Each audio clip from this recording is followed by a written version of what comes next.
excited because it's half past and we're super efficient today. So thanks everybody for coming along to this session, which is provocatively titled, Is It Really Green? We'll get into the title in a moment. So first of all, I just want to thank some people who made this possible. It's a kind of collaborative effort, this panel, bringing together people from all sorts of places. So we have the Manchester Games Research Centre, which is a research group at Manchester Metropolitan University. Also, it's in part supported by a research project that we're running there called Strategies, a Sustainable Transition for Europe's Game Industries, and that's a UKGE and Horizon Europe funded research project that looks at how the video and board game industries can support sustainable changes in society, but also how themselves need to make big changes in order to meet Green Deal goals. And we've also got members of the Green Games Guide here as well, which is a grassroots initiative set up a few years ago. We'll let the members talk about that in more detail, but they have also contributed to this panel, and also various members of the industry, in particular Asmodee Studios, who have been involved in setting up this panel with us. So we're very grateful to everybody for their support and for bringing this together. So I'll introduce the panel first and we'll get into the discussion. We have JF Gagne here. JF's the head of studio at Next Move Games and a founding board member of the Green Games Guide. Yes, that's correct. We have Hannah Gurka, head of studio at Lookout Games there on the end. Jess Metheringham, who's the director of Descent Games, chair of Unlocked Democracy, and a board member for the Green Games Guide. Chris Prescott? Yes, founding member. She's also a Founding member. Chris Prescott, who's a founder of Unfringed and designer of the game Multiple Meadows. We've got Matt Thrower with us, who's a board game and video game writer and journalist, and I have Professor Paul Waite, who's Professor of Game Studies at Manchester Met and the lead of the Strategies Research Project.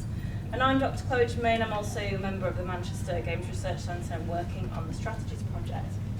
So I'm going to ask everyone to say a few words about themselves in a moment, but just to introduce the topic of this session. So our aim in the session is to consider the complexities of issues around sustainability for the board game industry across all aspects of the industry, from designing for sustainability right in the very beginning, from concept through to manufacture, production, sales, distribution, but also end of life of the games that we play, like what happens to them when we've done with them. We've only got an hour, so we're not going to get into all the topics in great depth. We're here to raise questions. We want to address debates, thorny questions around what might be better for the environment or worse for the environment.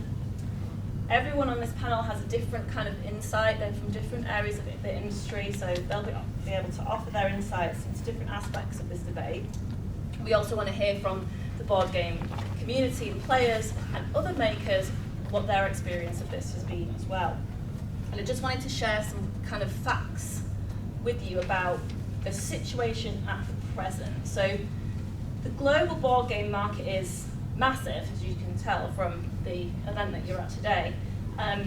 It's growing year on year by billions of dollars, and it will grow, the estimate is, from $14.37 billion US dollars to $32 billion US dollars by 2030. So the amount of games we're producing and consuming is increasing. It's reliant on fossil fuel plastics. It's reliant on wood and cardboard. So you can see from the slide there, it's quite small, but you can see plastic accounts for about 8% of the world's oil production, and oil production is growing due to plastic demand. We also know that 10 million hectares of forest are lost annually, and global wood harvests contribute about 4.2 billion metric tons of GHGs every year, much more than aviation does. So to speak, obviously not all of that's being used in board games, but this is what we're contributing to. And there's also the emissions related to shipping. So there's kind of big environmental questions that we want to ask about our games. And it's quite hard to find the data or the answers that we need. Most board game developers, studios, cannot report their emissions or their impacts. Most are too small, most don't have the tools to be able to kind of give exact information about exactly what their environmental impact of their production is. So it's hard to get quite granular details. I mean, there's no industry standard for calculating the emissions footprint of a game, for example. You can do some back of the envelope calculations, and I did one researching for this, which is if you take a board game that weighs 1.8 kilograms, roughly the size and weight of Catan New Energies, and you ship it from China to Europe, for example, then that will release about 0.14 kilograms per box of CO2 on its journey. That's just in the shipping. So, you know, it doesn't sound like a lot, but hundreds, thousands, millions of these. But there isn't a standard for how to measure that impact and therefore how to address it. Sinister Fish, for example, a really considerate and ethical board game company. They want to become carbon neutral, but all they have in their wheelhouse is educated guesses about their own carbon footprint. And the Carbon Trust has highlighted how important it is to measure carbon footprints as a baseline if you want to improve sustainability. So there's lots and lots of kind of open questions about what the impact of board game production is, and we're going to try and dig into some of those today, but there are not any easy answers. There are people working really hard at this. So we've got grassroots and corporate efforts alike to improve sustainability, including, you'll have seen through the expo today, lots of eco options from manufacturers, use of recycled plastics, people localising productions, switching to FSC wooden card, efforts by big studios to investigate their value chain. I know that Stonemaier Games are investigating their value chain in quite good detail. And we've got things like the Green Games Guide that's trying to give people practical steps to take when they want to make their games green. So I'm going to turn to the expertise of the panel, but I'm going to ask everyone to introduce themselves first, and then I will start digging into some of our questions. So we'll start with you, Paul. Hello, everyone. I'm Paul Wake. You've already introduced me. I'm a professor of game studies at Manchester Met. I'm the scientific lead on the Strategies project. I'm not a scientist. Scientific means research in European speak.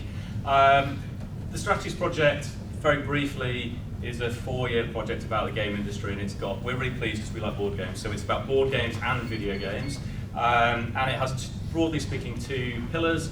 One is around sort of the stories games tell, so we're interested in looking around to say the expo and look at all the games that are about the environment and the ways they work and what kinds of messages they communicate. And the other is the more scientific side, gathering data, asking questions like, is it really green? So what are the kind of correct steps? How do we account for greenhouse gas emissions properly? So we've got these 2 different bits.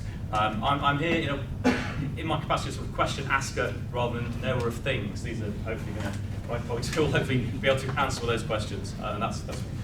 Yes. Thanks.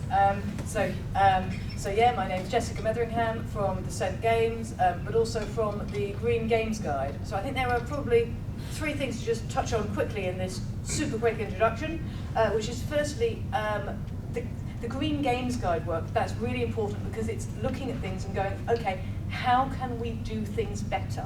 What are the practical steps? What are the questions that we need to ask ourselves? Because for a lot of this, there's no one-size-fits-all model. No, was that the right?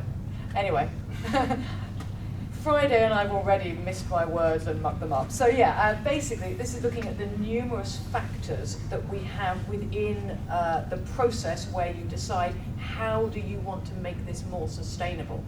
The second thing to say was that the games that I've designed, just thinking about it, I've got 2 medium-sized family games, 3 very small card games, and lots of games which are on greetings cards. So this process of going, how do you design within constraints? That's something I know very well, and that's something which can be really fascinating because we all have constraints, whether they're cost constraints, whether they're sustainable constraints. There are always things that limit the perfect design we have in our heads. But also thirdly to say, my non-gaming work looks at politics, not party politics, but various campaigning politics, normally within the social justice type side, which has included the environment. So that's where I'm coming from, and I'm saying, okay, what are the changes that we can make? What is the norm at the moment? How do we think about this? And what is the publisher's job? What is the regulations job? So that's a really interesting question, which I'm rather, well, I'm not really answering it, I'm asking it as well. So we're asking and answering at the same time. Yeah. Chris. Yeah, I'm Chris Prescott. I'm a designer and publisher. I founded Unfringed. I've only been in the business for 4 years now, since 2021. Yeah, and I guess my experience is, coming into this industry and figuring out how to manufacture games. What are my options? How do I even do it? What does eco-friendly even look like for board game production? So I have experience from making mistakes, learning all of these things along the way. And hoping to learn more even from some of the experts on the panels. Thanks, Chris. Matt. Hi, I'm Matt Thrower. I'm a board and video game journalist, mostly board game journalist nowadays. I have a long-standing interest in environmental issues and environmental issues in games. I used to be a biologist before I was a board game journalist, and I am here primarily from a communications perspective, because it's something that interests me a lot. It's surprising, or perhaps not surprising, how hard it is to get editors to be engaged with this, to publish stuff about this. I really want to talk to people about this, but people shy away from it because for some reason it is seen as a controversial and difficult topic, and I want to discuss that and get into it, and also from the perspective of communicating through games themselves, because we all know they are very powerful educational tools, because you are immersed in the theme of the game, you are enacting in the theme of the game, and they seem to me to be hugely potentially powerful tools for communicating environmental issues and knowledge to a wider audience. Right. I'm Jean-François J.F. Gagne. I've been in the board gaming industry for close to 20 years at this point, working at distribution, manufacturing, and now publishing. And it is during my time working on the manufacturing side for actually Panda Game Manufacturing, not to name them, where internally I wanted to push some greener initiatives, getting to converting to using FFC materials and that type of things. And through that work, it's what led me to be in contact with some of the founding members of the Green Games Guide. And so it's that experience from the manufacturing side that I brought, and that I'm also continuing now that I work with Asmodee and working with our supply chain, and then pushing really on ensuring that we try to make games that can have a real impact. My name is Hanno Gierke. I'm founder of Lookout Games. I'm probably the veteran in this group.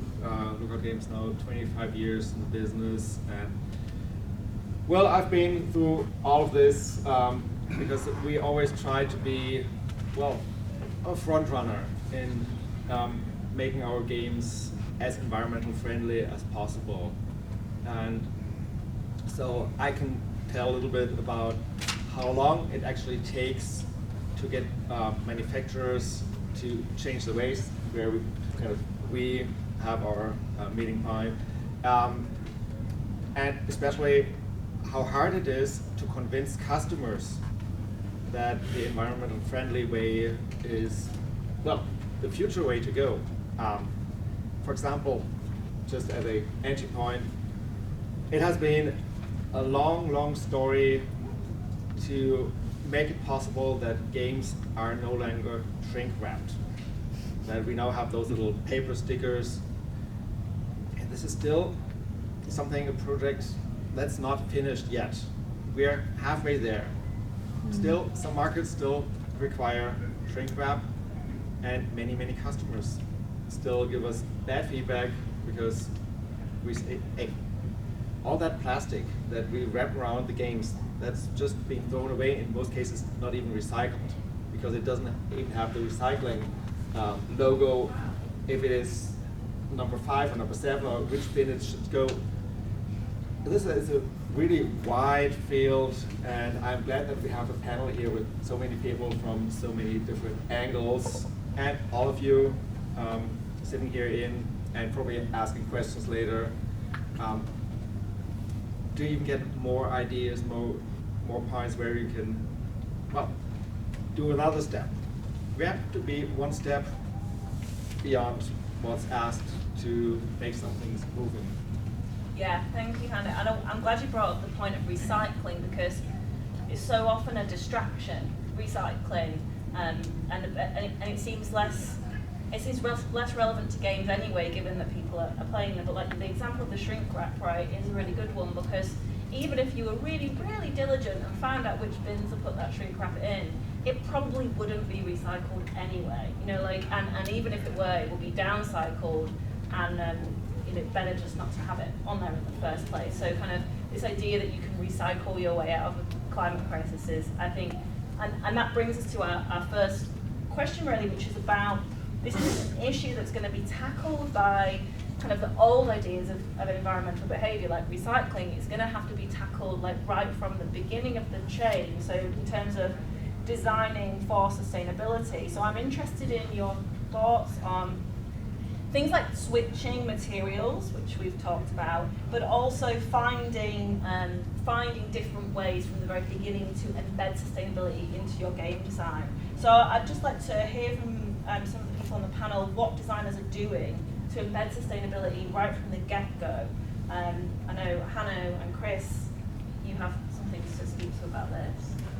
Yeah, so I guess I can speak from like a designer perspective as well. So I think there's many different ways to design. So you can design based on, I guess, cost, or based on mechanic, or based on all of these kind of things. I think a thing for me that was important is I was quite determined to work with a factory in Europe rather than in China. And as these guys know, and some of you guys know as well, like if you want any plastic components, or not even plastic components, anything which isn't card-based pretty much, you can't really get that done in Europe so easily. So at least from my experience. So yeah, and then that definitely has driven a lot of my design decisions. So I typically make games which are, you know, mostly card focused, because I know that I can go to the factory in Poland, I can use their eco line, as opposed to, you know, adding something else, like even dice, for example. I know there are, you know, better ways to make dice than kind of using plastic dice, but actually, is there a way that you can remove dice from the game and maybe replace it with a component which, I don't know, can be from a recycled material or can be not plastic itself? So yeah, I think it's one of those facets, even as a designer, where you have so many things to think about, and obviously you have to give up certain things, you know, just to make a game in the first place, but it is important, I think, to think about these things and could I replace it? And I think some publishers as well also respect that, you know, you're not going to use plastic components, and actually you've already thought about this process when you're pitching to them, that they don't have to make that jump themselves, that you're conscious of it as a designer. Working with designers always means you have to start at the very, very beginning, just material-wise. If you get prototypes from designers, there's normally an overabundance of material. And most of it's not needed. So what you said, first step is kind of to cut down. What do we really need in the game? Even doing the math to find out what's needed, what could be exchanged for a more environmentally friendly component. But also then you have to start thinking about how to store it. So when we all were young, plastic trays in games were kind of standard. And most gamers, first thing they did at home were throwing that thing out. So at Lookout Game, what we did from the beginning is we never had a plastic tray, but started inserting little Ziploc bags. 15, 20 years ago, that was our first measure, because most gamers use those things anyway, and if we provided them with a game in the correct number, we didn't need to put in that plastic tray. And over the years, now we have taken measures to eliminate all of this piece of plastic, because it's Ziploc based, still plastic. So right now, many companies have moved to little cardboard boxes, tuck boxes, small, where you can put in the components, where you can pre-sort it for the players, hand it out. There's very many steps, and then if you don't have that tray, you can use a smaller box. And so started designer, just say, okay, we cut this down, and we try to make it in a way that's good for all. Yeah, thank you. Can I stop? Yeah, jump Quite, in. maybe this is a question. I was thinking about, you were talking about upstream sort of design strategies that remove components before they even exist, I suppose, or look for alternative components. And just you talk about constraints and that being could be a positive thing, particularly as a sort of mental challenge, but maybe as a sales challenge in a rather different way. And there was some commentary earlier about consumers and their expectations of the kinds of products they purchase. So I wondered if, as well as the upstream sort of design practices you're describing, what might, this is thinking about the other end of it, I suppose, but there's a lot of constraints maybe put in place by consumers, by retailers, and I'm one of those consumers, this is not a judgment. So I wondered, is there anything you can say about that, about the way that consumers drive those decisions or limit the opportunities? Anna was talking about some of the challenges earlier, and when you're changing to some of those more sustainable manufacturing means, generally that also comes with a little bump in the cost. And we're kind of at this threshold, so to speak, like tipping point, where people are not quite yet willing to pay extra for something that's greener. At least that's been my experience. And you were talking about communication and all of this, and I feel that we're at this very important step where we need to educate our clients, the player base, in that some of the changes that we're making, like the shrink wrap that you're talking, why are we making those? Some of them are very obvious, but others less so. We're talking about box space and all of this. We talked about the emissions that are tied to transportation. And right now there's in this gamer's mind, when we buy these games, these boxes, right? Price generally equals size of the box. But does it have to be so? And I think that's going to be one, like from an industry perspective, that's going to be one of the big questions that we have to put forward in the very near future if we want to be able to make significant changes. We can take lessons from where this has worked well. For example, something like Paul and I have talked a lot about Fairphone, who are a phone company who they don't advertise through commercial means. Actually, they're word of mouth, and you can visit their website and their components. They try to look at their whole value chain and source the best that they can do, but they also make their components replaceable, so you can fix your phone. But they announce on the box what you're buying. You know, they say this is your phone. You can repair it. It belongs to you. And then the message on the packaging is one that contradicts the sort of general consumer relationship with phones, which is it doesn't belong to you, and if you want to repair it, you've got to send it back, or maybe just get a new one because it's not worth it. So they've like deliberately taken steps to speak directly to the consumer through their packaging, which is super simple as well. So I think there's people out there doing good things around messaging, and maybe slightly kind of counterintuitive messages in a way, but sort of countering trends in the industry, and how we do that is a big question, isn't it? I want to just pop back to, you were talking, Hannah, about things that you did, say, 15 years ago, and some of you on the panel have had experience of doing this for quite a while now in terms of the changes. So I just wanted to talk about the changes you've seen in the past 5-10 years or so, particularly if you've been involved in the green games side. What changes have we seen, and who's driving those changes? It does feel like more people are paying attention. I know that I've had a couple of testimonials of people looking at the Green Games Guide as an example to change some of the materials. There's just because I know that person from Burnt Island Games, Endeavor, which was nominated for the Kennerspiel. When they did the new version, they really looked at everything and looked at the Green Games Guide as a way forward to change certain things. And so we're talking about plastic tray, they're looking at using like the pulp tray, these type of things. So it feels like from the publisher side, we're seeing more and more players that are willing to go the extra mile, the extra step in redesigning. We talked about like starting from the ground up.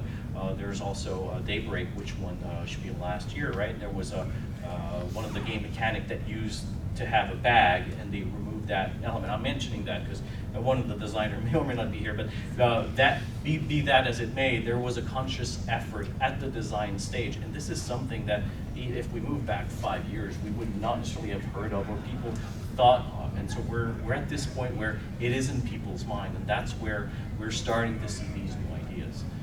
Yeah, from a small publisher perspective as well, I mean, thinking about the manufacturers who come around to talk to you on your stand, this year and last year, they have certainly been talking about, you know, how to make it greener. You know, last year I think Longpack gave me a little seed in a little pot, and you know, I have a pack of cards, and you know, they said, you know, these are the recycled ones with this mix, and these are ones with this mix, and it's like, oh, you know, that's really interesting. You know, these are things that they are offering. Whereas, you know, say, you know, 5 years ago, so the first game I published through Kickstarter was 2019, and that was absolutely not a consideration there. In fact, getting it without shrink wrap proved so difficult I didn't in the end, and you know, when it came with shrink wrap, you know, although that was something that that I had talked about with manufacturers, which just wasn't really on people's radar. Okay. I'll just say same for me. Like 2021 first game, I wasn't presented it as an option from a manufacturer, and then the next game, it was an option. So I mean, you guys maybe know the timeline more, but at least I know in the last 5 years it's changed. And there's even a step between, because we are not talking manufacturer, publisher, and consumer. But there's the whole distribution thing in between, because that's the first wave of buyers that you have to convince. The people at the distribution units, the people who run the shops, they have to be the ones to cooperate with us, and this took pretty much a full generation, because now the younger persons in buyer positions have a different mindset than the people who just retired. And it touches, like, we're talking about a shift in the board gaming community's mindset, but really what it's about, it's a cultural mind shift, and that's something where you're mentioning Longpack and all of this, and I remember from my time at Panda where we're talking about the shrink wrap in China, and it still is actually, we're talking about different partners that have currently different needs, but that's the reality where we must continuously push things forward, and that's the big difference I would say in the past 5 years, where at first we felt like the questions and the issues we were raising were met with a misunderstanding or not necessarily like getting the message, whereas now clearly the message has been gotten, and clearly that's the way the business needs to move forward.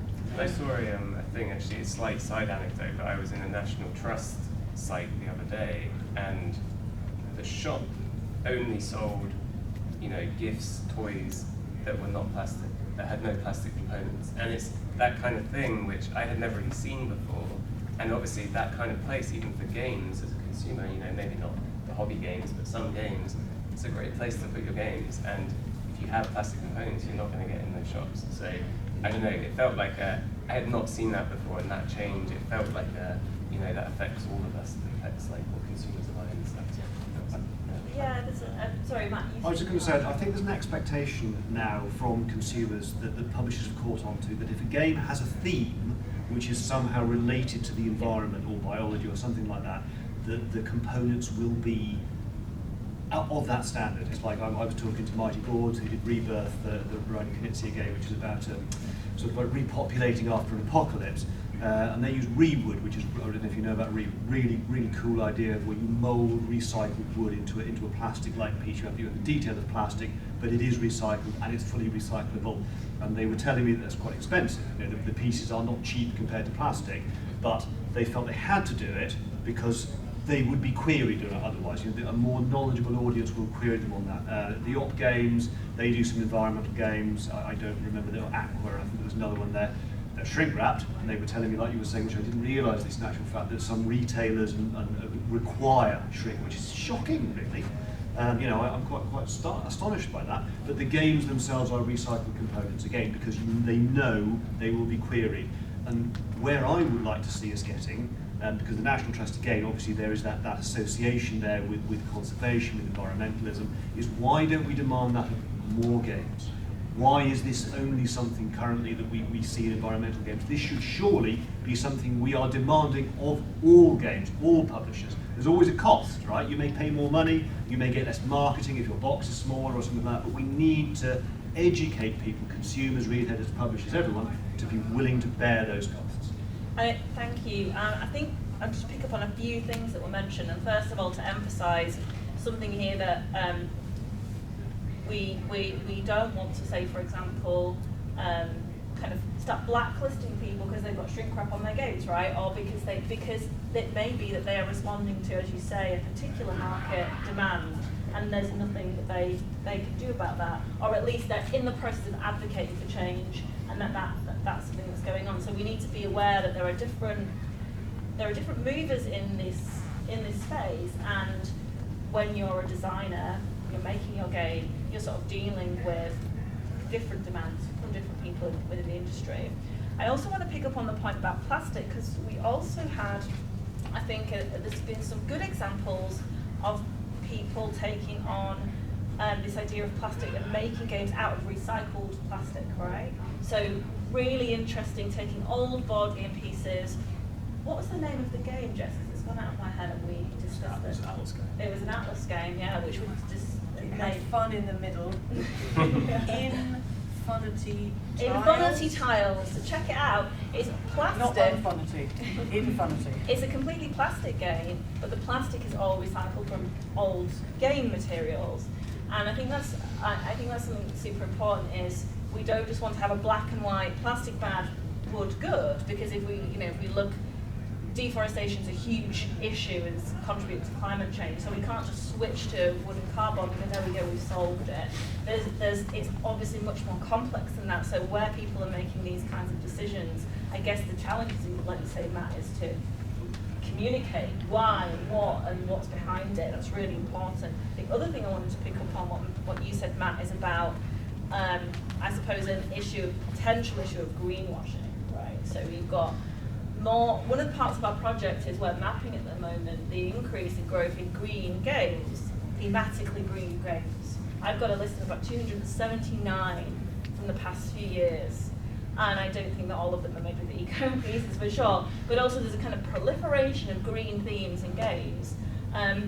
Many of them have the mechanics actually of like a factory building game or a city building game or something of it. It's just that it happens to be about trees or bees, but actually the mechanics are not very different. And I've seen a couple of examples of games being rethemed, old games rethemed into eco games.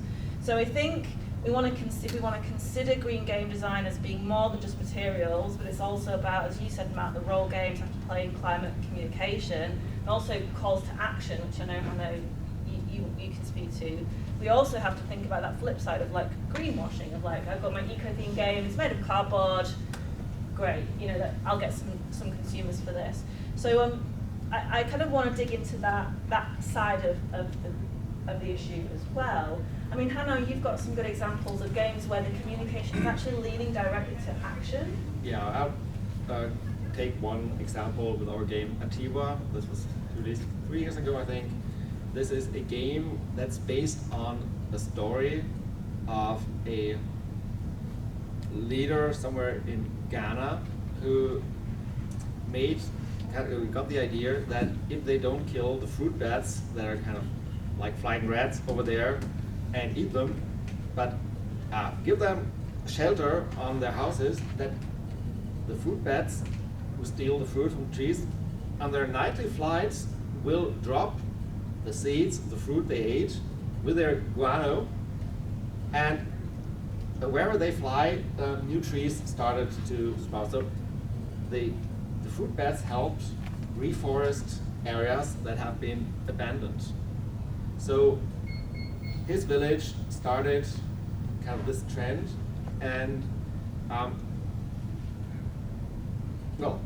saved kind of the fruit bats. So we made a game out of this story. Our designer, Uwe Rosenberg, read it on the newspaper, did research. We worked with a fruit bat researcher in a Danish university, and so on. The whole cycle was meant to be a great game element, and in the end, we even put a little brochure of why the game is the way it is into each box, at least in German and English language. And we donated part of the money we got into another tree project in Ghana, the so-called Board Game Avenue, where several publishers just, well, pay money to plant some trees. And this is just one of the examples. 10 years ago with the game Agricola, we put up a Farmers Help Farmers project where players donated money and to get some special items, promo cards, and the money went into a project in Ethiopia where we helped a society to buy water pumps because their river had been drained by some dam building project.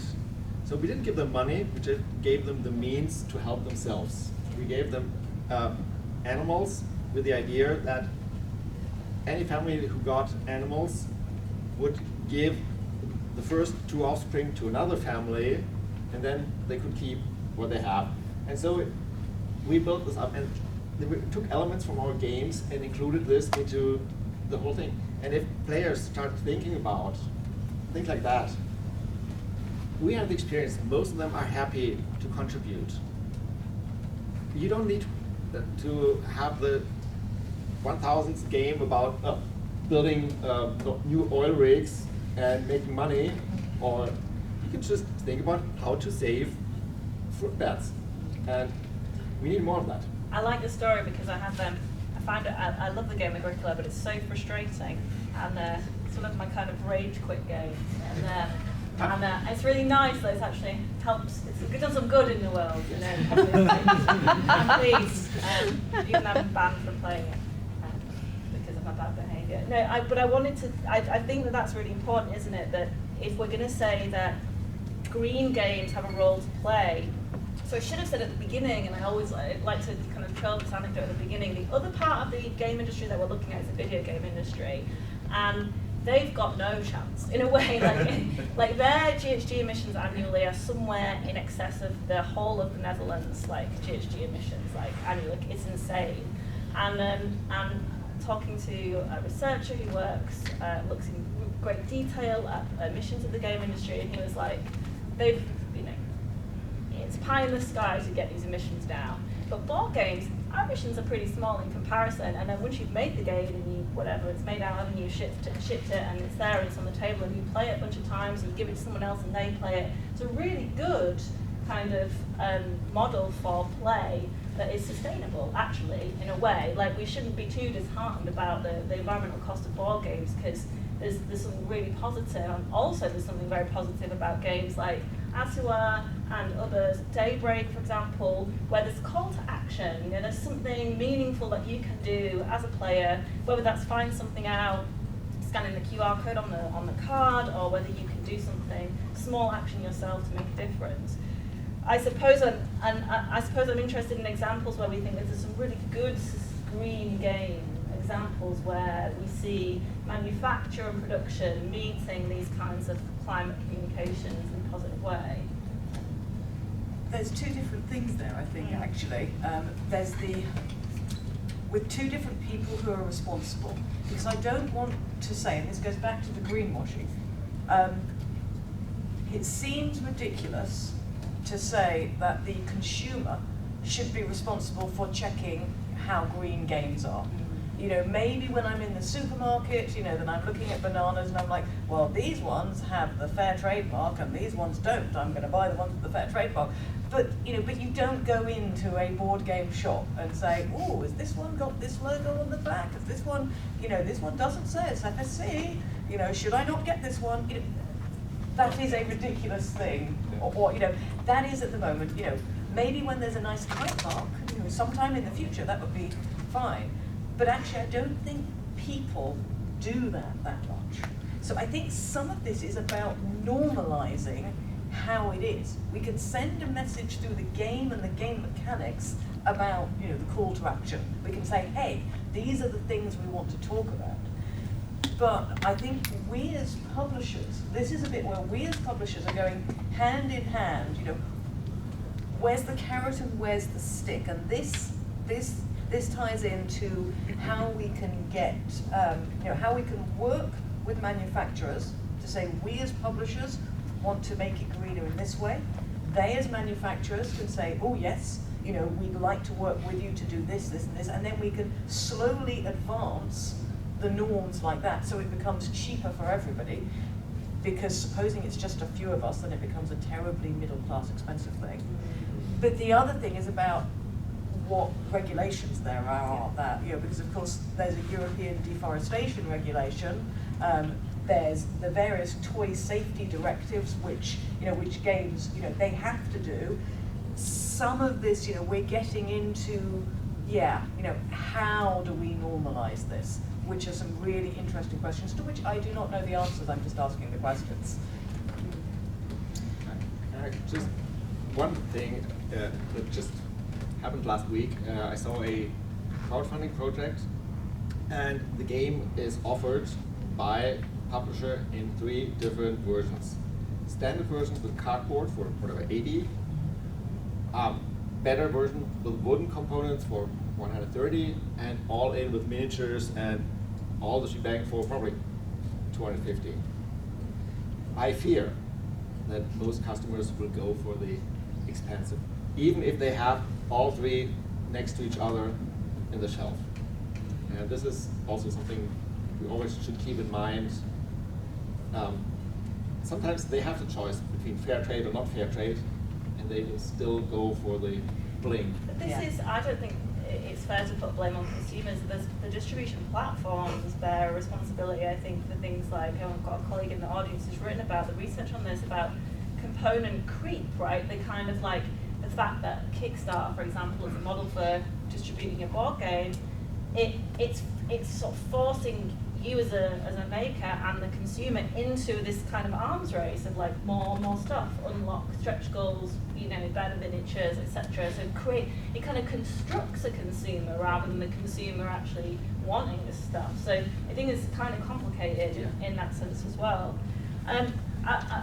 Because our title of our panel is it really green, and I wanted to kind of come to that is it really green question and to the complexity of this, and that we won't solve it by having a blanket rule that says don't use plastic but use cardboard, for example. And some of you gave me some really interesting examples of the complexity of the decision making around making green choices. So Chris, you talked about your roll and write pad for your game. So do you want to talk about your thoughts about that? So 2 things for me for Malcolm Weathers, which is on the table.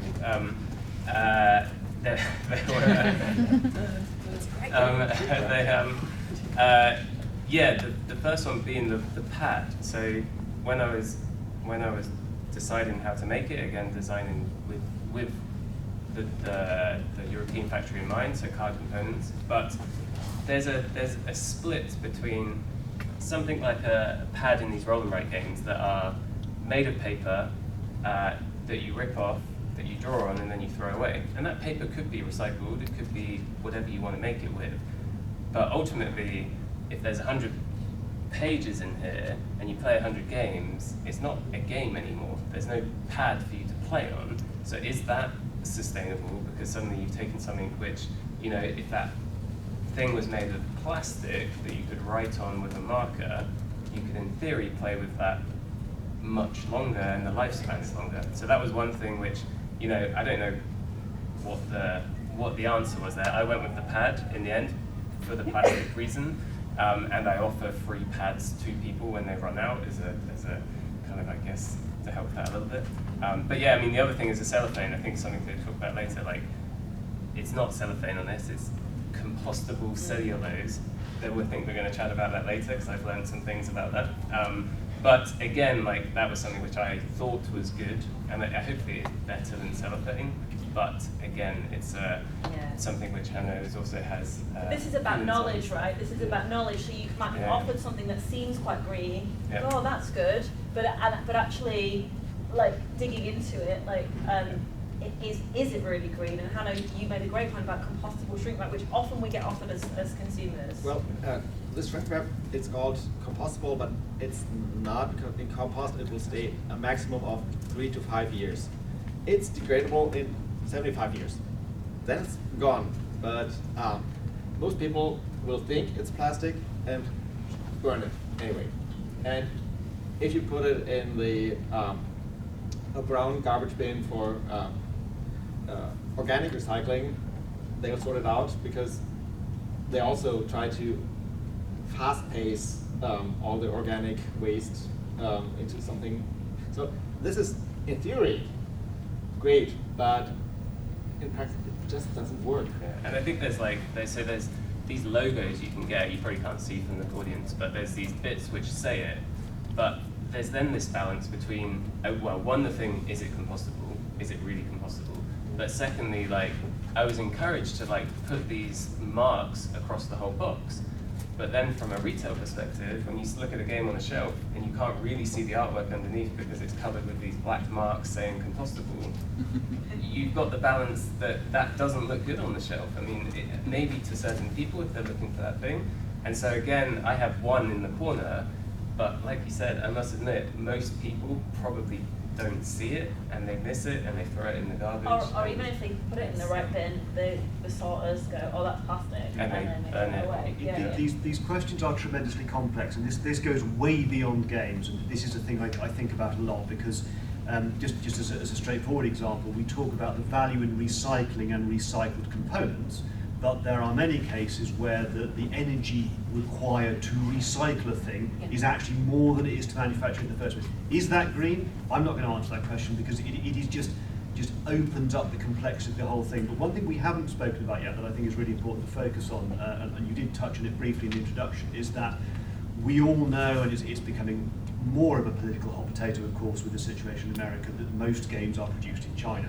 And in actual fact, my feeling is, based on some evidence, as I say, very complicated question to give you a quick yes/no answer, that the bulk of environmental costs associated with games is actually not plastic or wood, it's shipping. Yeah. It's shipping massive containers of these things all the way across the ocean.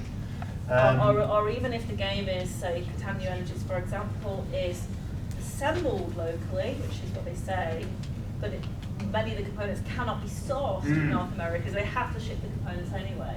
So like you were saying, it's about access as to where you can get this stuff from. So the shipping emissions is a huge issue, and most shipping emissions tend not to be counted in national annual emissions calculators. So they're kind of hidden emissions. Like people are not accounting for them, so they're hidden in our own industry, and they're also hidden just kind of generally as well. I think we should, though, see if anyone's got questions for the panel, because we've talked a lot and we've got 10 minutes. So please ask questions. Yeah, they do. Right at the back there. Yes. Yeah. Hi, I was just wondering on accessibility in games, because I found I've got, like, my housemate is an ambulatory wheelchair user, and she constantly finds that, you know, you talked earlier about how games can, you know, especially in environmentally friendly ones, they can sometimes price people out as well. Yeah. But also, you know, I've seen with games as well, if you want anything accessible, it's either more expensive or it's harder to get a hand on. One of the things I've just written out actually is, like, for people with dyslexia, something that can really help is spacing of words a bit further apart, but yet obviously using more paper, use more ink. So how do we get accessibility in there for people who, again, are maybe priced out where it's just more difficult for them? Yeah, I don't know the answer to that question, Hannah. Well, we try to give those special solutions normally through a digital approach. So, for example, if our games, some of them really had long appendixes. We now just print the game rules and with some space and put all the special things, the other 24 pages, for those who really need them, as a downloadable PDF. Same as with, we've been talking about what you just said, using either wider spacing or easy language in the special rule books that also just maybe for 10, maybe for 100 people out of 10,000, we're willing to go that extra mile. But again, we're just starting this whole process.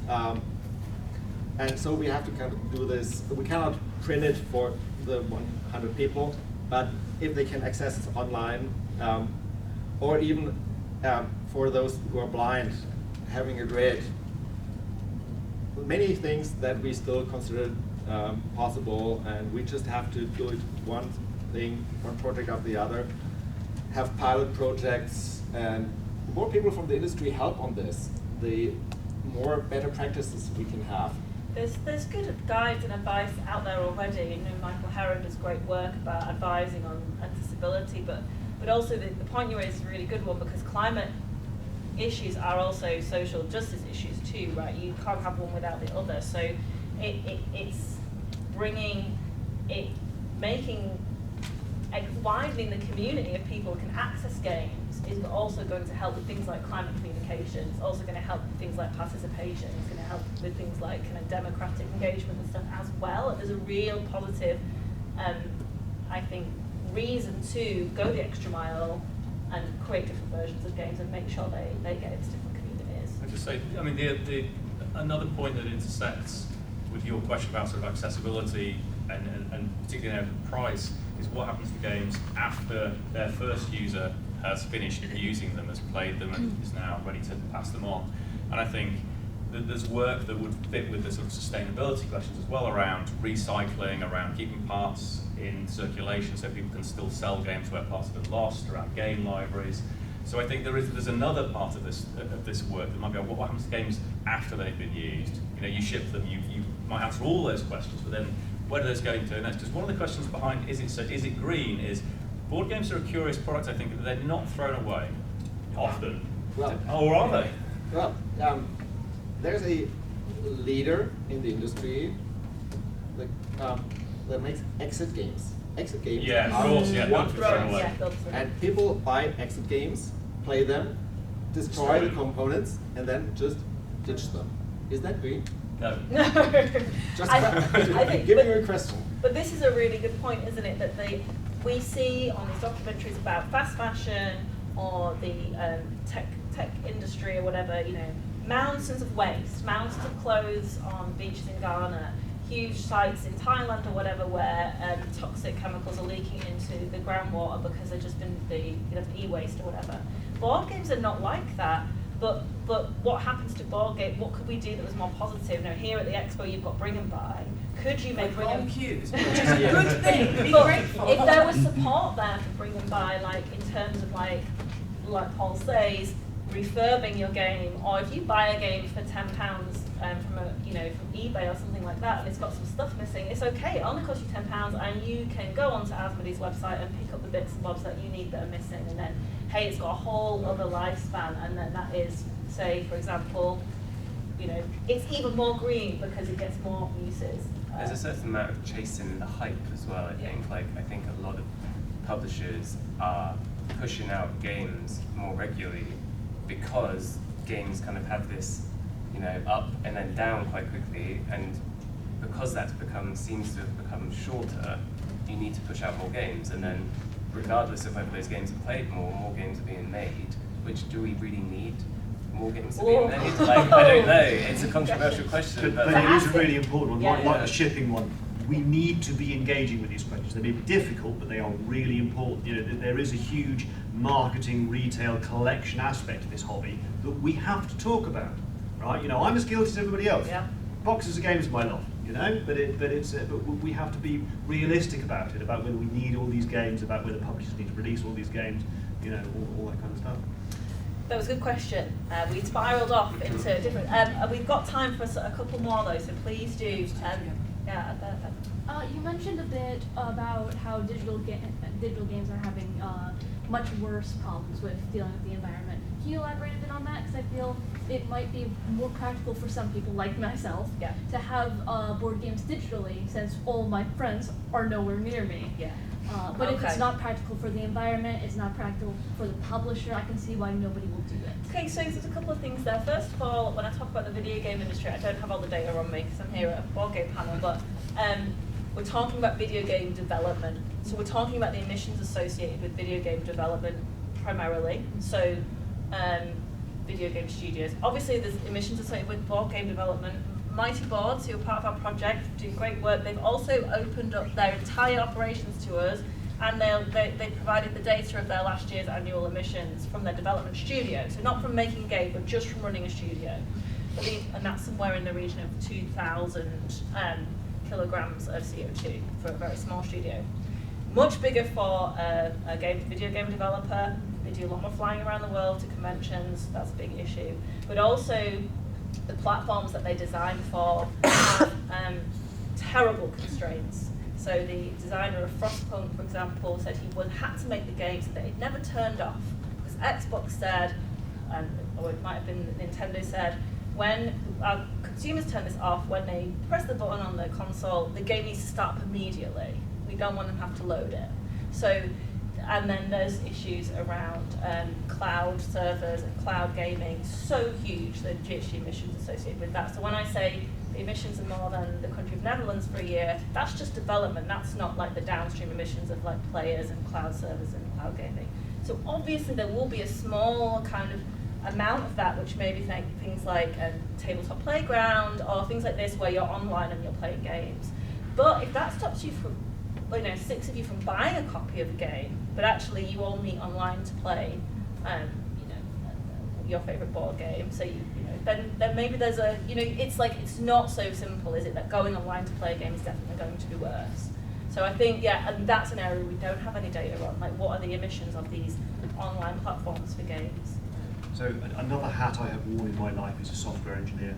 So I can speak to this to some degree to say that I'm also, in addition to things that Chloe mentioned there, of course, a big part of the video games industry is sheer processing power for developing and running these games. We all know that the environmental costs of like Bitcoin mining, and that is because that is done by graphics cards, right, which are enormously powerful and enormously environmentally expensive, and that, I suspect, is where a big part of this emission is coming from. So comparatively, both in terms of the processing power needed to run the games and the processing power needed to develop the games, because they're much simpler. A board game, you could write the software for a board game platform, one person does it. I mean, there aren't that many developers at BGA, Board Game Arena. Compared to a AAA studio, they'll have hundreds and hundreds. There's one at Plasticity Studios, that's it, and exactly. they make a perfectly workable platform. Yeah. So I think you needn't worry about that. You can breathe a sigh of relief. It is, as Chloe says, very much a net positive that we get people to play games digitally, because the costs are small and actually the savings environmentally potentially are big in terms of not producing and shipping physical copies. My son probably uses more GHG emissions playing Clash on his phone than you do meeting your friends online to play a board game, so I wouldn't worry about that. But there is an important thing to raise, because it's another area that if we want to think about sustainability for board games, getting the data on that and comparing it with people buying multiple copies of something, that'd be interesting, wouldn't it, to see that comparison. One of the big issues we're all facing is a lack of data, right? We don't know the numbers for a lot of this stuff yet, and we're trying to find them out. So. Any other questions? I was just wondering if there's any sort of push towards sort of accreditation for environmental credentials within the industry, like for companies, like on consumer products. I've started seeing a lot of B Corp certifications showing that there's environmental and ethical, and it's being sort of confirmed that the company meets sort of base standards for environmental and ethical sort of considerations. So yeah, I was wondering if there's any push towards that in the industry at the moment. Yeah, it's a good point, isn't it? Because you will have statements on the websites of, say, board game companies and distributors who will tell you what their sustainability commitments are or their social commitments are, but we're not necessarily seeing it on the boxes necessarily. Is it something you think, players might like to see, some kind of visible stamp of like how green something is? Is that something? Absolutely. So I bought Rebirth quite recently. Didn't realise that all the components on there had been made from this rework material. Was just sort of pleasantly surprised to find that out, and thought maybe they could have done something more to advertise that fact on the box, and that might have made it even more appealing. Yeah, I mean, Jay, I think they want to speak to this for our Green Games Guide plans in terms of like how do we show consumers? How do we've talked about self-certification before, haven't we? Yes, we have. It's something that we're working on, but it's one of those where if not everybody participates, what is the value there? And I think when we're talking about these certifications, we often compare them to other consumer goods, so to speak, and board games are this kind of weird hybrid between a game/toy and kind of what a book is, right? And if you want to read, I don't know, Heart of Darkness, I mean, you're going to get Heart of Darkness. It's not, Darkness of the Soul that's sitting next to it that may be greener. Like if you're looking for a specific story, I just made that up, but like if you're looking for Carcassonne or Agricola or what have you, those are the games you're going to get. But as we're looking into that certification scheme, it's also about how is it going to be deployed, how is it going to be enforced, even though the plan really is to go with a self-certification scheme. But it's something that we're actively looking into. If you knew, made from rewood, looks like plastic but isn't, you just have that somewhere, or it said this is all FSC, it's all forestry, can't remember now, my brain is gone. This is sustainable forestry. Stewardship. Yeah, Stewardship Council, there we go. Remembered it at the last second. Forest Stewardship Council. Well, then you go, okay, good. Then maybe my mind's made up and I will buy this game versus this other game. So there maybe are some really simple, kind of easy things that people could start putting on their games just from the off without an official kind mark or labelling system. So this is partly what Kickstarter is asking. So when you go onto Kickstarter, there are the questions underneath now that they've been doing for about a year or so. But again, that only covers a small bit of the market, and it's one of those things where it's how loud do you shout about it, but also where does the decision happen? Because quite often the consumer wants the game, and so sometimes it's a publisher going, okay, which manufacturers are doing this? So it's really useful from a publisher perspective to know, oh yes, that manufacturer will do it, or that one can't, or whatever. But I think just the talking about it really helps. Yeah. I mean, I think some do. So, like the factory I use has a thing on the back but it's their mark, right? I don't think it's a standard one. And maybe Panda has their own. I don't know. Like, yeah. Not there anymore. Oh, right. Sorry. But we were talking about standards, and it's one of the challenges because we're dealing with so many different territories that have local laws and restrictions that are so very different. Just to say about that, something like the living wage, here, for example, here in the UK, that took like 15 years or something for them to set up, because you're sort of because you're trying to go through the different ways that people work. That's just within one country with one minimum wage and two regions that they're dealing with there. Yeah. And we've got a world here. I suppose the message is if you're doing something good, tell your players that you're doing it, and then I'd like to hear about it. That would be helpful. I'd love to take more questions, but we can't because we need to vacate the room for the next session. But thank you everybody for joining us and listening, paying attention, and I want to say thank you to the panelists for giving their time and their expertise as well. Thank you. I'm going to clap for you.